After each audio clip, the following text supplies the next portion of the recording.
Welcome to the studio on a rainy and weirdly chilly day. What better day to talk about one of my most popular videos on YouTube, which kind of surprises me, the denim jacket reconstruction video, which I filmed 2 years ago. So this is the final actual tutorial for how to make these. Now, tutorial is probably too strong of a word. This is just going to be the breakdown of how I made this particular jacket. You can make anything similar to this using this technique, whether you want to insert crochet panels in it, or knitted panels, or new pieces of fabric.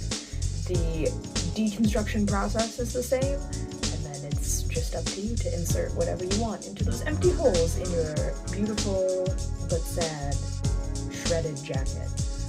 What does it take to make something this fabulous? I'm so glad you asked. Let's get to it. To begin, you need a denim jacket that fits you and some inspiration. I was inspired by this jacket from Farm Rio that costs far too few dollars for the amount of hours that it definitely takes to crochet it. And you'll need some yarn scraps if you're going to crochet granny squares that fit in the holes that we're about to make. So gather your supplies: scissors, sewing machine or thread, a denim jacket that you're willing to cut up that fits you real good, and yarn scraps. And let's go! Begin by trying your jacket on and deciding which panels you want to remove. I have a schematic I'll show here in a second for which ones I cut out. Then you just carefully cut those sections out, leaving the thick seams that used to sew those panels together in so that you have something to stitch your crocheted panels into. As you can see, I've cut the back yoke, the back panel, front yoke, one side panel, and I'm about to cut out one more side panel. Here's the schematic of everything that I cut off: the sleeves, the 2 strips along the top pockets, the back yoke and the back panel, and the yokes on the front. And then you just crochet pieces that fit into those.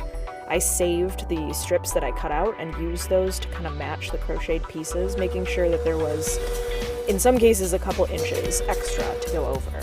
Then, with lots of crying and swearing, carefully sew the panels in with your sewing machine. Now, this took the longest time and the most crying, but the results, the results!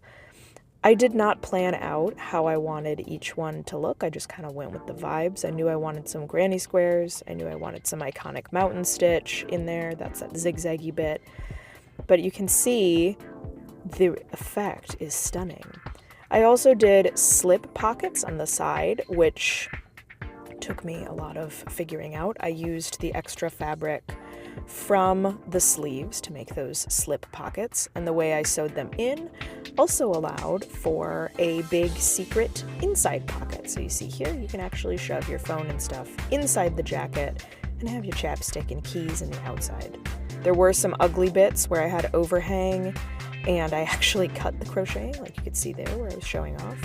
But for the most part, stitching it in was difficult. Crocheting it and measuring things out was super fun. Using up scraps, super fun. And seeing how it all come together was like bliss.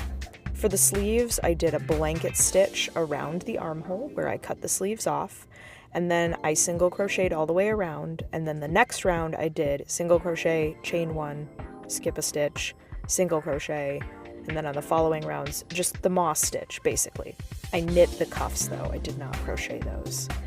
The back of the jacket is le piece de resistance. I'm not French. But I went ham. I went all out to make this really, really bold and crazy. And I love it. I love the way it looks. It makes me so happy. I wear it very frequently, and it just always makes me smile when I put it on. Please, if you make your own version, definitely tag me. I'm most active here on YouTube and Blue Sky under @CouleeCraft, or you can join the Discord. The link is below. I can't wait to see what you make. Stay crafty!